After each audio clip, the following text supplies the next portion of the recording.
Good day, everyone. I am hoping that you're all fine amidst these tough situations. So, we will just have an asynchronous discussion. So, I'll be recording this lesson and I will post its link on our Teams, and you can just access it and watch it anytime. So, before we go to our topic, I just want to remind you that this discussion must only be shared on Teams, and please avoid sharing it on other social media platforms outside Teams for privacy purposes.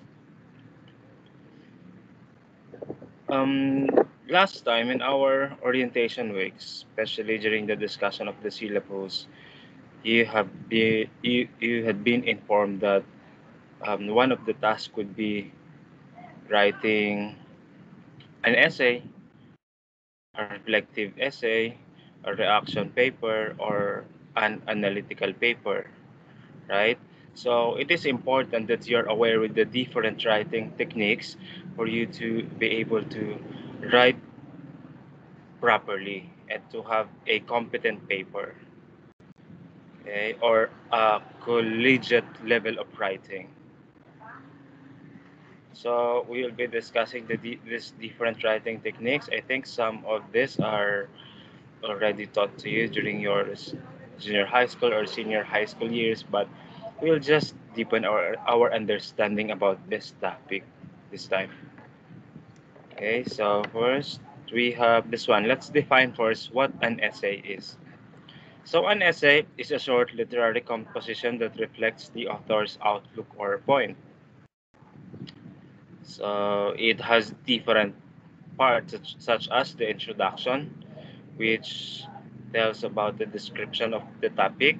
This is a statement which speaks about the stand or claim about the topic, supporting detail 1, 2, 3, which is about the discussion of the details that support the claim, and the conclusion, the statement of the thesis.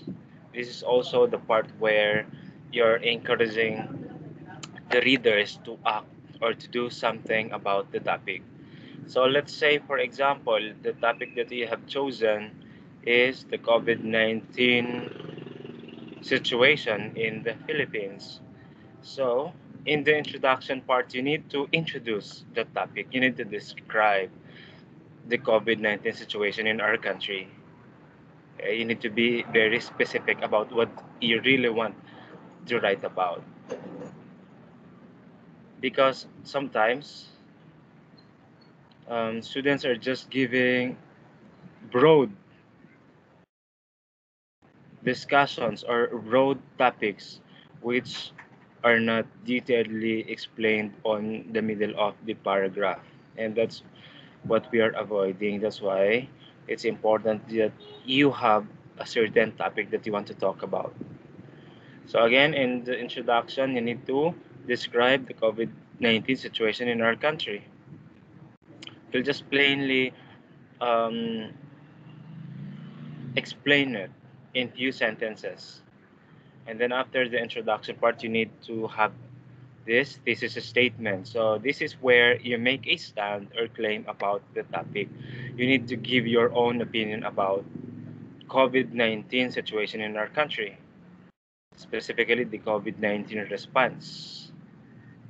So let's say, for example, your stand is the COVID-19 response in the Philippines is not properly implemented. If that's your opinion, then so be it.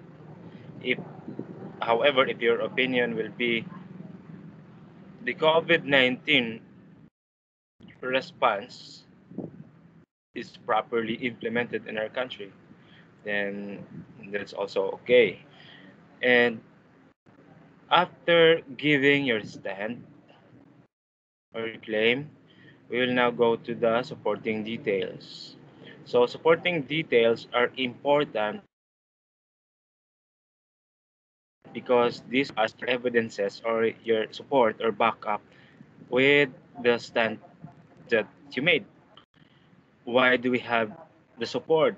Because it will be hard for the reader to be convinced and to understand your statement if you have no evidences. Okay, so for you to convince them, you always need to give supporting evidences coming from actual situations that are happening in your environment related to the topic. You can also give existing studies or researches related to your topic. So you can have supporting detail number one, two, three, or more. Okay. And then after the supports, we'll now go to the conclusion. Conclusion part is where you are just restating your stand. And here, you're also asking the readers to do something about the topic. So with the COVID-19 situation, you need to encourage here the people in the community to fulfill or to do their roles to avoid the spread of the virus. And you may also encourage here the government or the authority because they also play important role um, in somehow implementing different rules to avoid the widespread of COVID-19. Okay, so those are the different parts of an essay. In writing a reflective essay, a reaction paper, or an analytical paper, you may just follow this template or this part. And we do not just stop with knowing the different parts of an essay because there are also other things that we need to consider for us to weave the different parts so they will be connected with one another. So the ideas will not be scattered. It will not be um, disconnected. So they need to be linked with one another. So how do you do that? So how do you establish its connection with the other parts? We have here, okay, here the next slide, things to consider in writing an essay. First, the transition signals or devices. So the transition signals or devices are compared to a bridge that somehow linked the two parts, specifically of your paper. Okay, if bridge is used in reality, if bridge is used to link uh, one part of a landmass to another one, then in writing an essay, transition signals serve as bridge to link one idea to another idea. Okay, they are cues that help the reader to interpret ideas a paper develops. So transitional devices are words or phrases that help carry a thought from one sentence to another, from one idea to another, or from one paragraph to another. Okay, and whenever you use the transition signals, you also need to consider their function. You don't just use any transition signal that you want to use just for your paragraph to have a transition signal, but you also need to consider their different functions because they are categorized into different functions, such as to add, to compare, and to prove. So if you want to add something to what you have said, then you may use transition signals such as and, again, and then, besides, equally important, and etc. But if you want to compare one idea to another, you may use the transition signal such as whereas, but, yet, on the other hand, however, nevertheless, on the contrary, by comparison, compared to, up against, and etc. And then to prove, examples will be because, for, since, for the same reason, obviously, evidently, furthermore, and the like. Okay, so please put that in mind.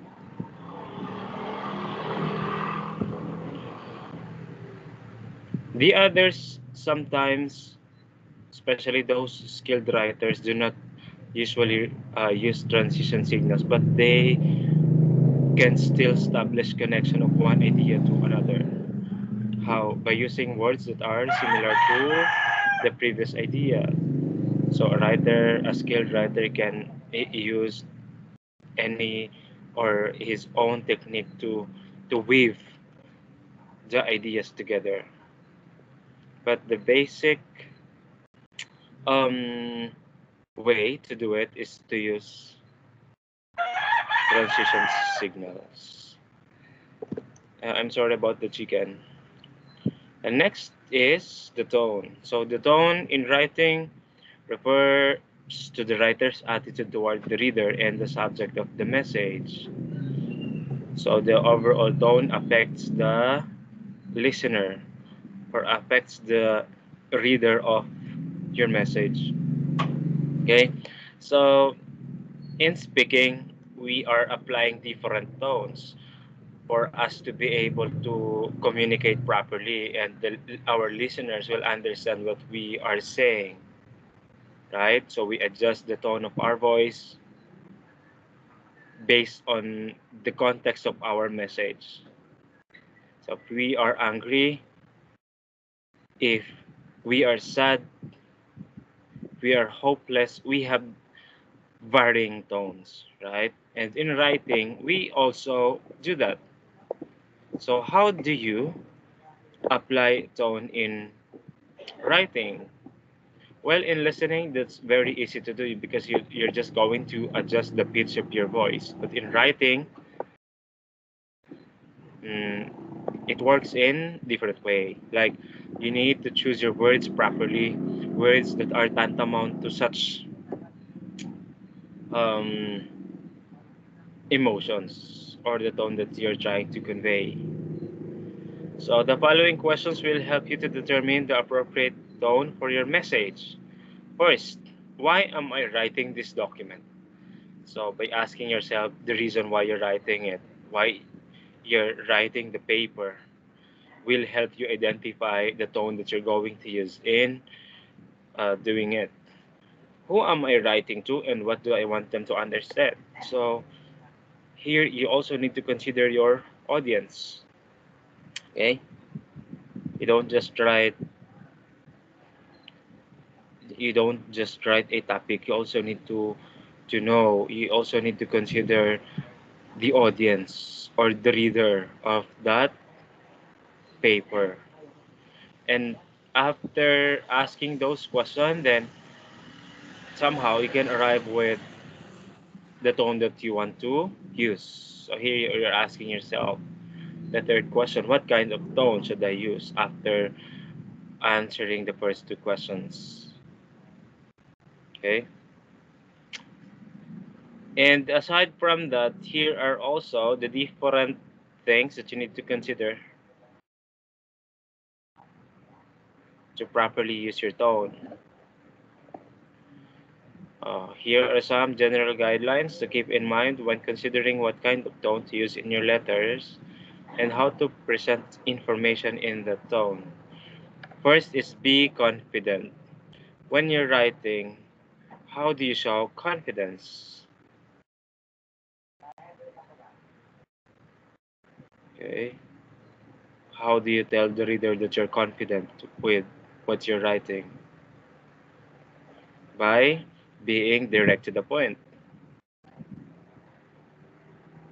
by clearly stating what you really want to say, by avoiding verbosity, If you're doing that, then confidence can be seen in the paper because you know what you're talking about. You know what you're trying to say. You're direct to the point. You don't use different filler words just to sustain or to fulfill the 250 words requirement in writing the task. But you become direct to the point, and that's when you become confident. You are sure with what you really want to say. Next is be cautious and sincere. How do you do this? How do you show respect and sincerity in writing the task or in writing the topic? By using, of course, words that are tantamount to showing courtesy, so, or by being cautious and being sincere. So when you were in junior high school, you were taught about the different modal verbs, right? Modal verbs that you can use in communicating. So the modal verbs can actually help you be cautious with your paragraph. We're using the word may, can, whenever we want to ask permission or to give permission or to state something properly.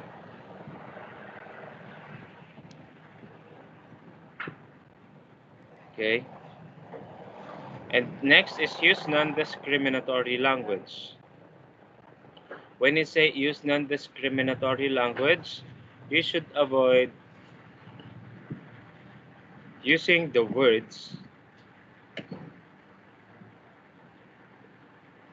that are somehow referring to sexual orientation, gender identity, race, and so on and so forth. Wait, it's dark in my place right now because oh, there's a truck, a big truck. Later I'll open my video because I'm facing our window. That's why you can see the shadows of those vehicles passing. Okay, so let's go back. So use non-discriminatory language. Maybe you can avoid words that are insulting to your reader. Okay, words such as nigga or the N-word. Diba? The black people do not want other people to address them that way because for them it's discriminatory. What else? The other words that are somehow insulting, then you may also avoid them. Next will be stress the benefits of for the reader. Sometimes an article uh, is not patronized by a reader because they don't find the article's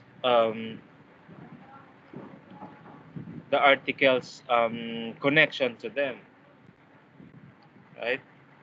But if you establish connection or by giving or by telling them the different benefits that they can get with the article, then they may read it.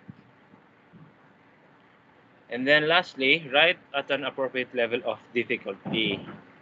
So when you're writing an article addressed to the junior high school students, make sure that the words that you're using are understandable by a junior high school student. Do not use high-polluting words that cannot be understood by your reader. So, meaning you adjust the words that you use based on your audience.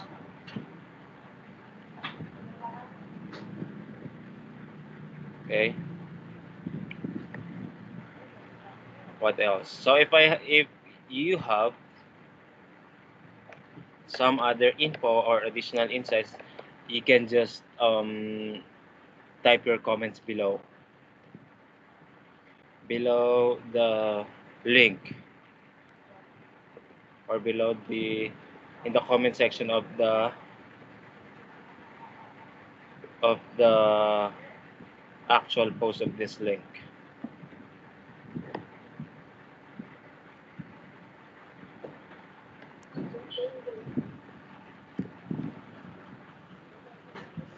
Next will be diction.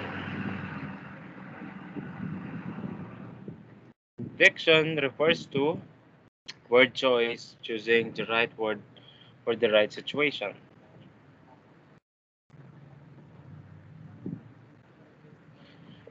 which can set the scene or evoke a particular mood in writing. So, if tone is about the the feelings or the attitude of the writer towards the subject and the readers, diction refers to the choice of word. Okay, the words that you're choosing can, or the diction can also help reveal the tone.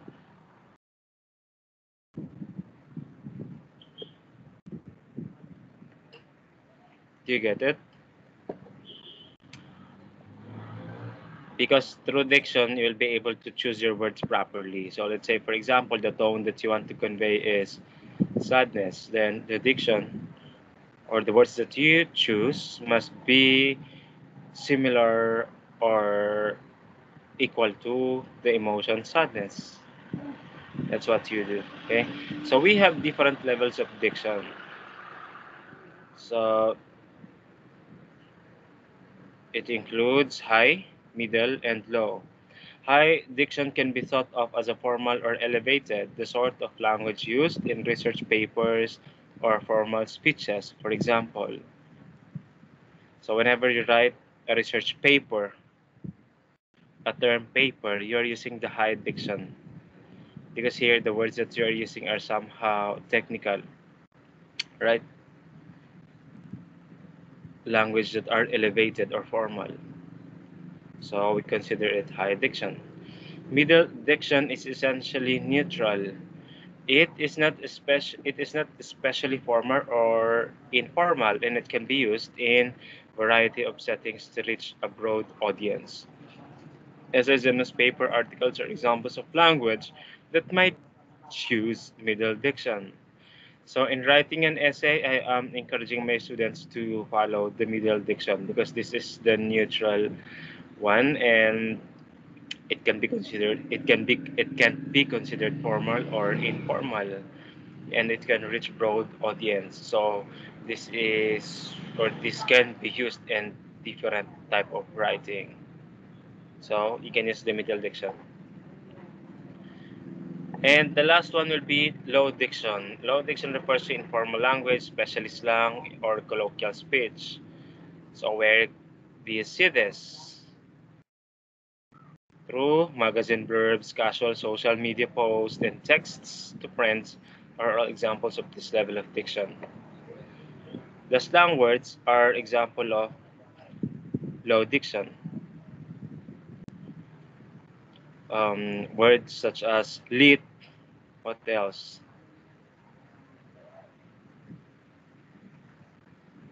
Mm. Or sometimes the abbreviations, IKR, I know, right? They are somehow informal language. Well, except when you complete it and you properly structure it in a sentence.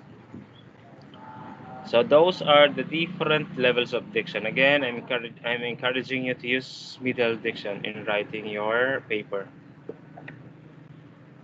And after identifying the diction, we also have the point of view. Okay, so first type of point of view is the first person.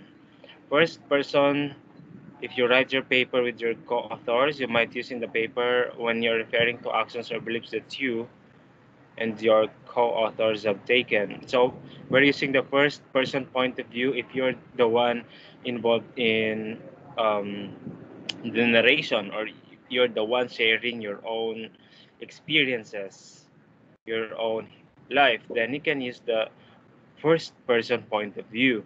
And the pronouns that we consider here are I and we. Just like what I asked you to do during, or especially last time, when I asked you to write your personal expectations and goals for this sem, right?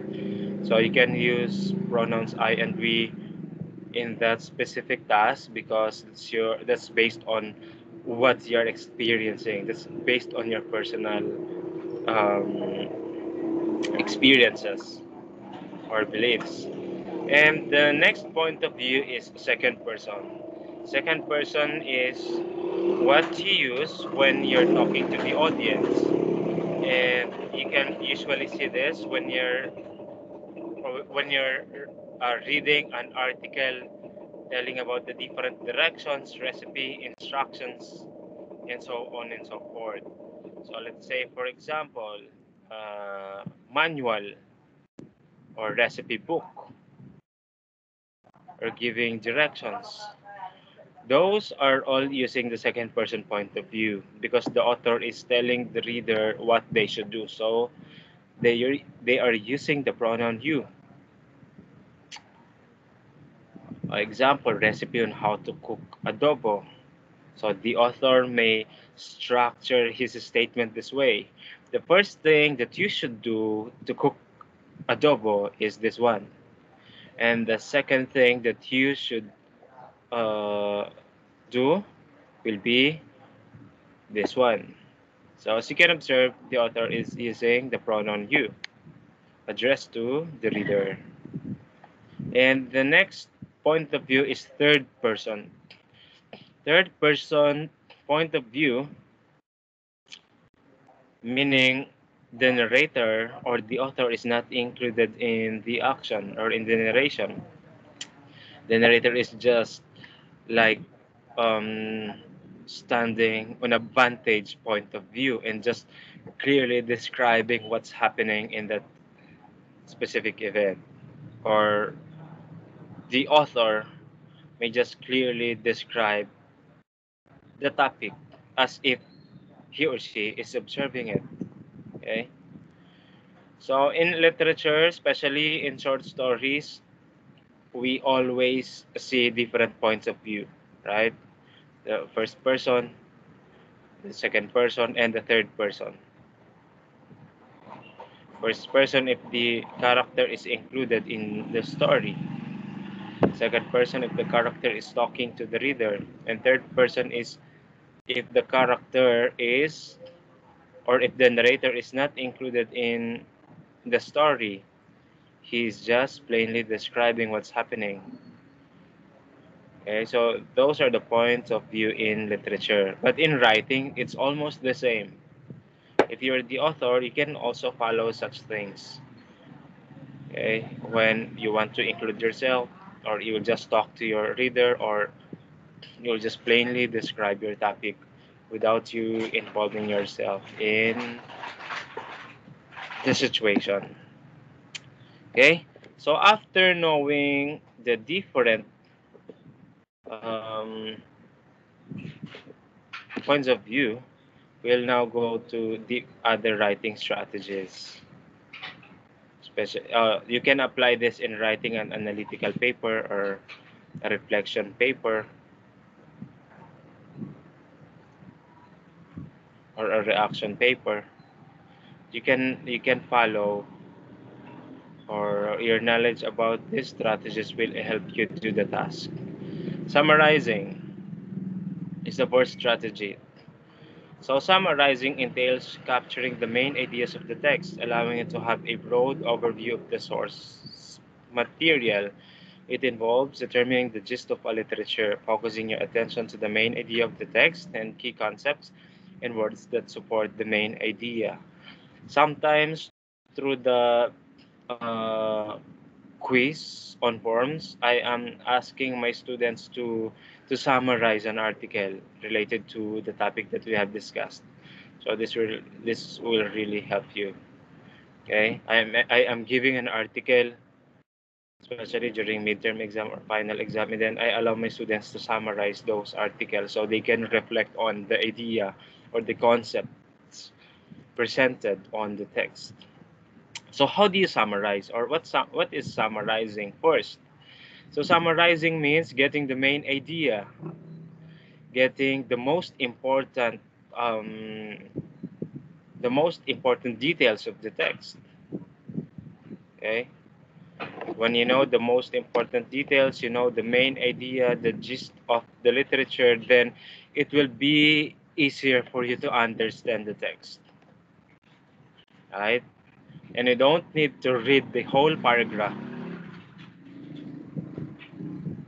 and you don't need to take into consideration the small details for you to understand it, because through the summary, through the big details or the main ideas, you already have captured the the concept that the text is trying to say to the readers.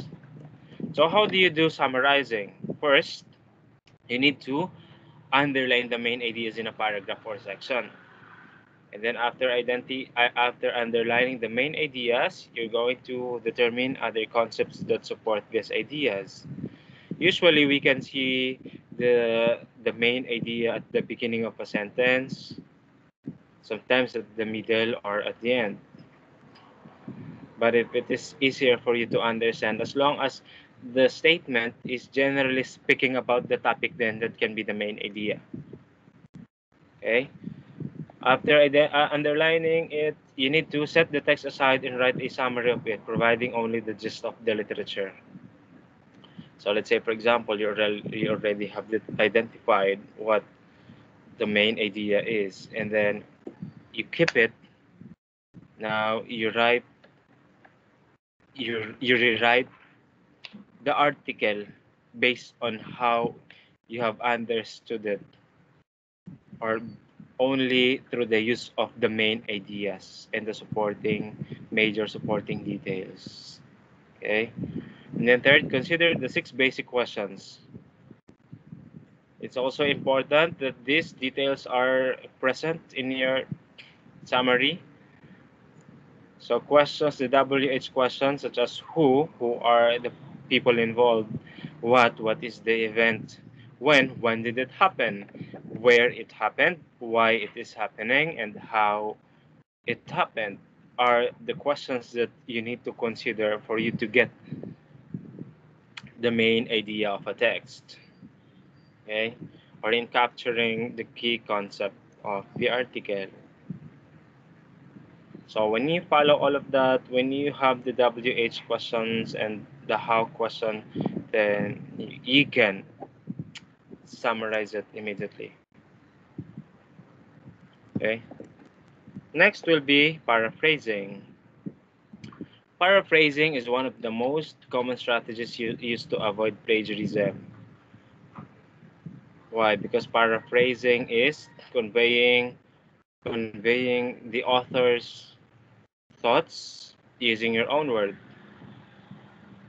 Well, plagiarism is the act of um, copying the idea of other people and claiming the idea as if it originally comes from you. Okay, and that's what we call plagiarism. And when you just copy the idea from internet or from Google and then you pasted it on your document without even paraphrasing it or without even citing the origin properly, then that can be considered plagiarism. Let's say, for example, I ask you to write an essay about the topic gender,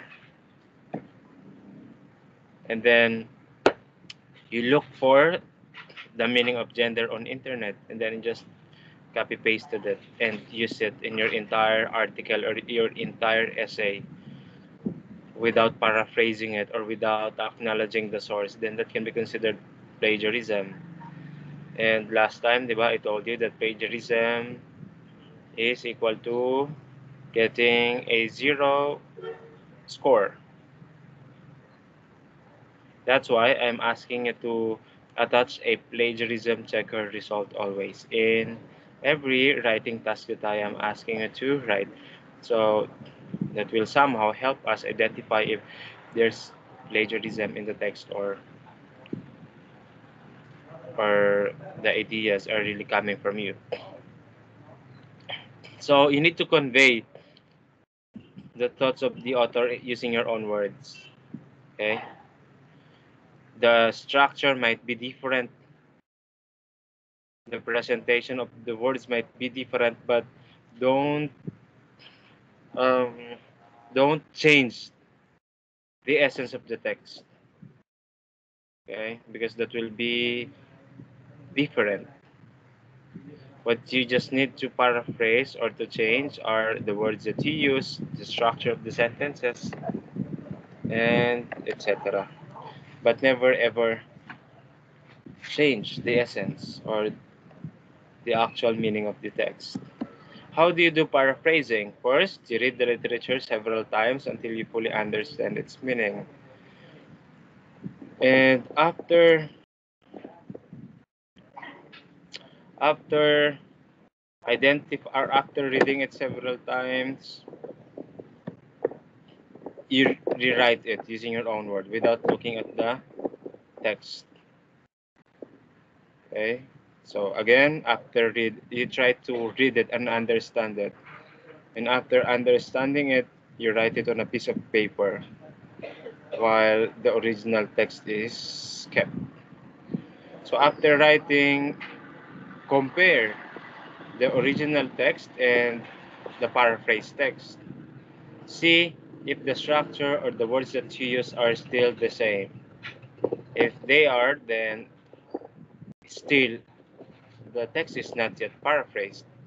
Sometimes students are just changing the words, substituting the synonym of the word, but not really changing the structure of the sentence.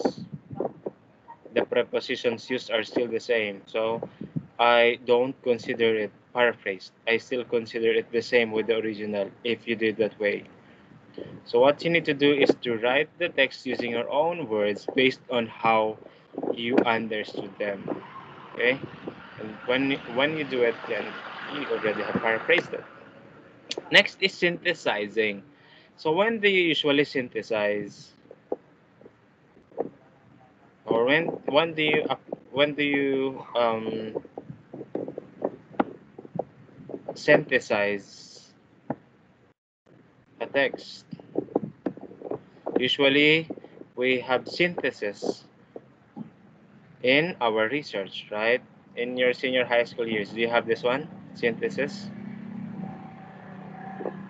Or if you have it during your senior high school years or junior high school, then it is easier for you to do it this time. Well, synthesis is combining ideas from literature and prior knowledge and forming new information. So let's say, for example, in writing a research or analytical paper, you have gathered already review of related literature or related studies. Then after compiling them, you need to integrate your own knowledge about the existing researches or studies. Okay, and then after relating your prior knowledge to the existing studies, you're going to form a new idea. You're going to form a new concept based on the existing evidences or researches. That's what we call synthesis or synthesizing. And in writing a research, this is also what we call the research gap. After the several researches conducted in the past that are related to your current topic, you do synthesizing by identifying the research gap of the previous topic to your current topic. If you see that the previous researches are still lacking some things, then that can be the focus of your current research or study, which is what we call filling the research gap. you are now you're now somehow fulfilling what the previous researchers are missing in their studies. Okay, how do you do it? By just simply compiling all the related literature and then integrating your own knowledge about it and then forming a new concept. Okay, and in writing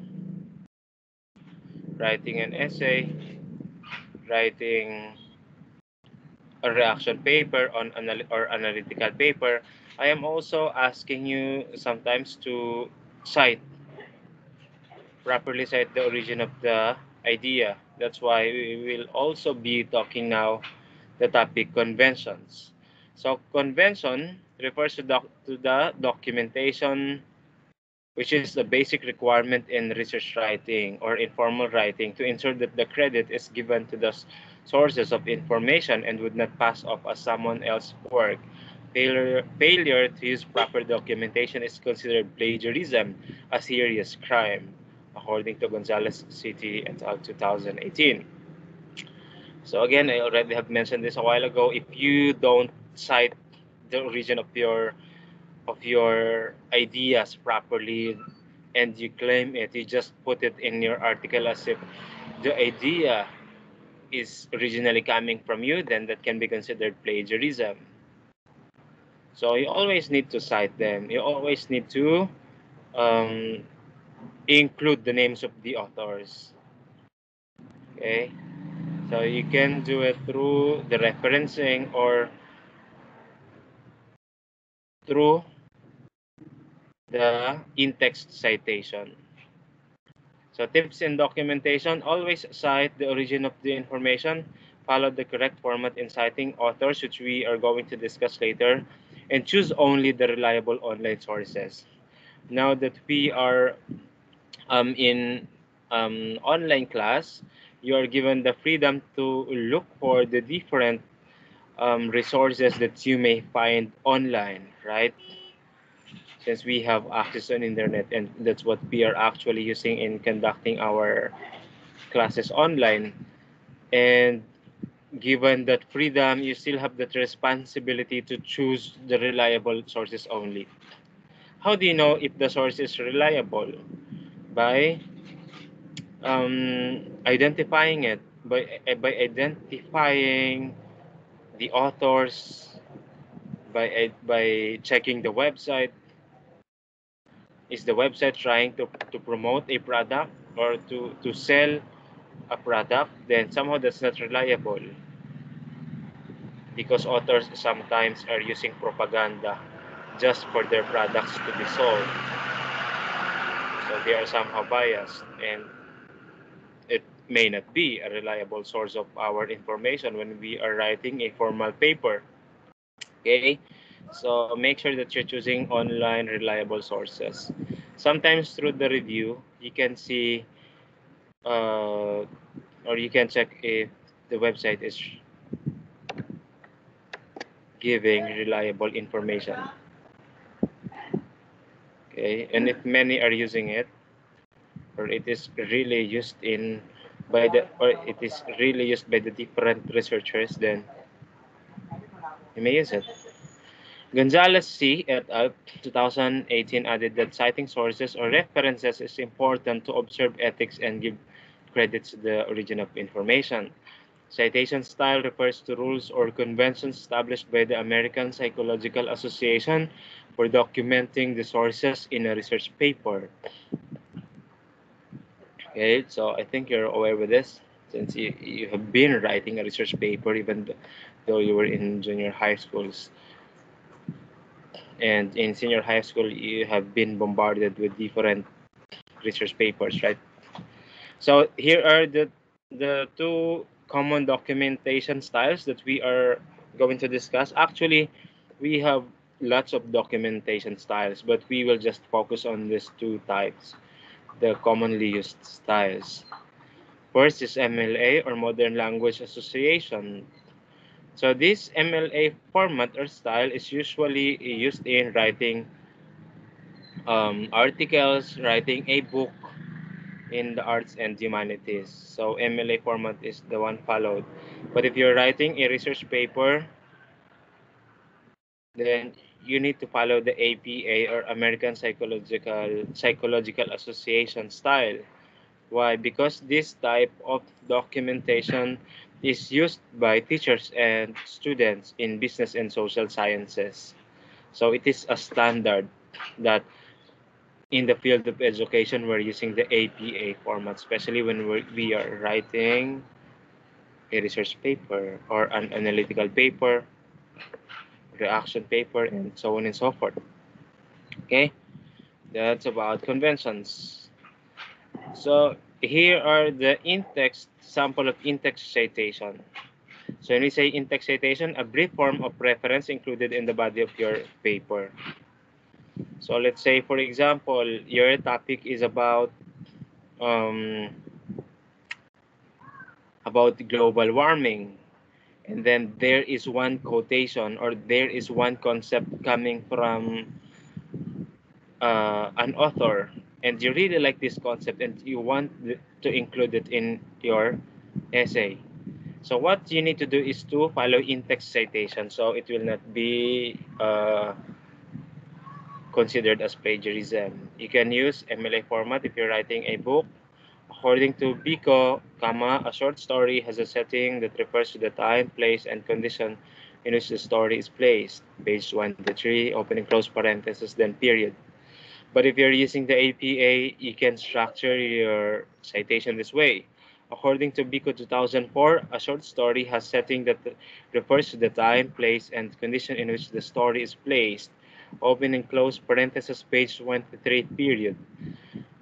So, you may follow this in-text citation if you really want to include an interesting concept coming from an author when you're writing an essay by just following the format.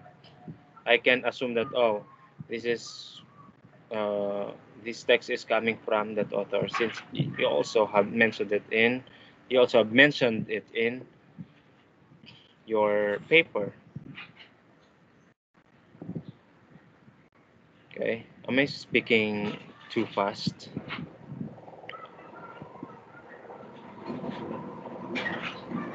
So I hope you have understood it. In our example, we're using short story. So how is MLA different from APA? So if you can observe, in MLA, according to Biko, then there is no date. However, in APA, according to Biko, open and close parenthesis, the date when the article is published, which is 2004, and then comma. Okay, that's how MLA and APA are different with one another. And then page 23 at the end, period, both have period and open and close parentheses, which states about the page number of the information. So that specific idea or information is coming from page 23 with Biko as the author, and then the publishing date or year is 2004. So that's in-text citation. In writing an analytical paper, you can really follow the in-text citation for you to write it properly. Or in the supporting details of your essay, let's say, for example, you want to give supporting details, especially existing researches about your topic, then you can use the in-text citation. If you do it, if you have properly applied it, then the reader will be convinced with what you really want to say because you already have the supporting research. Okay, and then if you have no in-text citation naman, you can just put it in references or works cited. References or works cited usually appear at the last part of your article. Okay, So aside from plagiarism checker result, I may also ask you to write or to include the references of your information. So you can put there the source of your information. It appears at the last page of the research paper. It contains complete information or list of work sources that you used. So example of MLA reference or work cited: Mills, Claudia, period, Ethics and Children's Literature, period, Ashgate Publishing Company, 2014, period. So if you can observe, there are, or the major words are separated by the different punctuation marks. So there's a reason why they are there. So never ever neglect the punctuation marks because they are serving their purpose there. Okay, so that's according to the APA or the MLA. And then when we say APA naman, this is how you do the referencing. Mills, Claudia, and then the date will be after the author, 2014. Ethics and Children's Literature, period, Ashgate Publishing Company, period. So it's really important that you are applying the different punctuation marks because that is uh, actually the reason why they are MLA format or APA format, no? The different punctuation marks. So those are the things that you need to consider, and I have included here the college level writing rubrics because this can be uh, or this is the summary of what we have just discussed. Okay, and this is the reason why we have discussed those terms, those concepts, so you'll be able to write properly. You'll be able to write a competent paper and a paper that is in collegiate level. So when you were in senior high school or during your past years, you can just write any essay and then you're just graded simply using the rubric chosen by your teachers, right? But in college, we'll be following this rubric because this is actually the college level writing rubrics adapted from St. Mary's College School of Extended Education, etc. So writing, especially writing skills, are always important because whatever course you take, major or elective, you will be asked to write an article or to write a text. Okay, so writing is, or writing an essay, writing a reflection paper, analytical paper are one of your tasks. So if you have put in mind all the things that we have discussed a while ago, then you can write this, and there's possibility that you can write properly. So way off is 0 point, novice is 1 point, developing is 2 points, able is 3, skilled is 4, masterful is 5. So 5 times 1, 2, 3, 4, 5, 6, 7. 7 times 5 is equal to 35 points. When you get 35 points in your writing task, then that means you're masterful. Okay? So when do you get 35 points? If you're in the masterful level. Wait, I will read it. How do you become a masterful writer? If if you have engaging and full development of a clear thesis as appropriate to assignment purpose in thesis statement. If your thesis statement is engaging and has a full development, then you can get 5 points. And then your ideas are and supporting details are consistent, evidence with originality and depth of ideas. Ideas are working together. Then that's 5 points also. By the way, you can't see it. It's too small.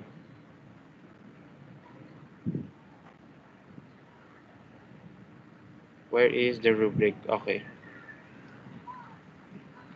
And in the structure, the organization is sequential and appropriate to assignment. Paragraphs are well developed. Where am I? Paragraphs are well developed and appropriately divided. Ideas linked with smooth and effective transitions. You can get 5 points. The same with the tone, sentence structure, mechanics, and vocabulary. You'll get 4 points for each category or for each part if you have competent and well-developed thesis. And able, you will be considered or you'll be included in able part if in your tasks or in your article, most of the ideas are intelligible, but the thesis is weak, unclear, too broad, or only indirectly supported. Then you'll get 3 points in the thesis statement part. And then on the next one naman, and the ideas and supporting details, main points and ideas are only indirectly supported.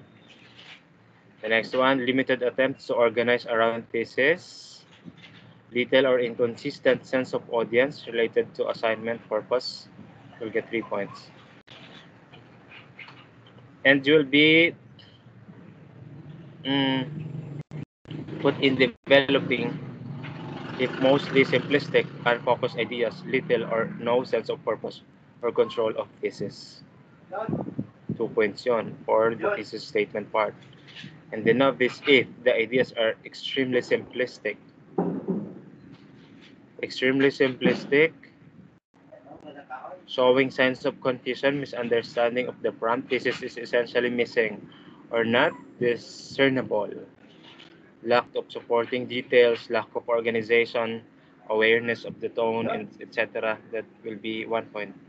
Way off 0 point shows complete confusion about the topic or inability to grasp it, thus conspicuous absence of thesis and lack of purpose. Clear absence of support for main points and etc. So usually, or based on what I have experienced, especially last sem, most of my students fall under the skilled category. Okay, sa skilled sila, konti lamang ang napupunta or ang nakakakuha ng masterful. Okay? Because if your task or if your text is masterful, then that is really perfect. There is really no error in everything in the different parts. The vocabulary words used are exceptional. And then the mechanics and presentation is virtually free of punctuation, spelling errors, and etc. Sentence structure is effective and powerful. The same with the tone, the organization, the thesis, and the support. Only few students are able um, to reach the masterful level. But I'm hoping that this time some of you will be able to have it or to at least reach it. Because just like what I told you a while ago, most of my students fall under the skilled and able category. Okay, but if you have something or if you are missing something or if you have weakness in your article, I am giving comment naman in the tasks that you are passing. I'm giving in the feedback section or part the weakness of your text. And sometimes I'm also including the strength so that you can just keep on applying it. Okay, so that's it. This will be our discussion for this time, and I'm hoping that you're going to apply your knowledge about this topic in our future writing tasks. If you have questions about what we have just discussed, don't forget to comment below on the actual post of this link on the comment section. You may put your question and I'll try to answer it. Okay? And then for your next activity, I want you to state the key points, the most important things that you have learned during this discussion. Though we are in asynchronous type of learning, I am still encouraging everyone to interact with the discussion. I still want this to be interactive. So through the comment section, I want you to comment there the most important things that you have learned in this session. Okay, or your key takeaways in this lesson. I will consider that as a recitation. Okay, so if you have commented there your key points, your key takeaways, the most important things that you have learned, then I will consider it as a recitation. And don't forget to like the link or the actual post if you have watched the entire video recording. Okay, so I'll be able to know if how many students have watched this already. Through the likes, I will assume that when you liked it, then you already finished watching it.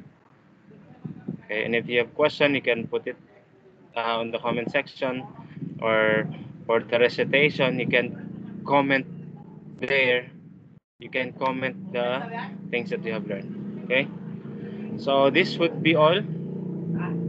Thank you for listening, and I'm hoping that you have understood the lesson. Keep safe and see you maybe on our next meeting. Okay. If you have some problems, concerns, please inform me. You can just PM me directly so we can address your concerns or problem. Okay. So this should be all.